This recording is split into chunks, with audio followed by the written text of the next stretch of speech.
So here we are, we're going to take a closer look at these rear lights. This is a kit what fits the Golf Mark 5 hatchback.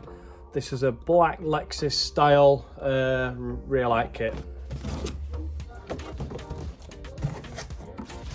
So as you can see, the kit contains both inner boot lights and outer quarter rear lights also. So let's get these out and we'll have a closer look.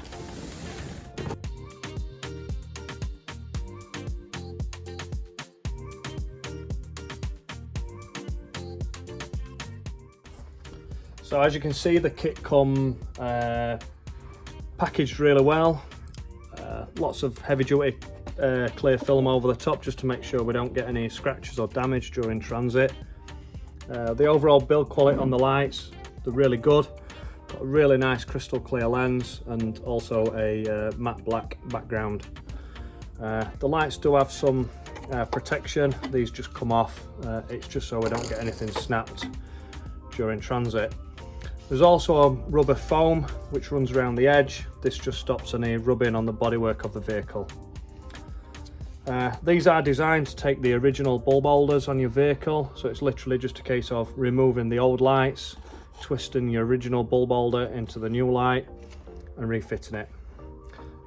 These are fully E-marked, they are completely road legal, and they are also MOT compliant. So let's have a closer look at the outer lens. Again, you've got your matching matte black finish on there. And on the rear, these are designed to accept the original bulb holders from your vehicle. Again, we've just got more protection. These just come off and just need to be thrown away. So your bulb holder just clicks directly into there. Then the light fits obviously into your vehicle. This kit does come with a set of amber bulbs. Should you need them, there we go.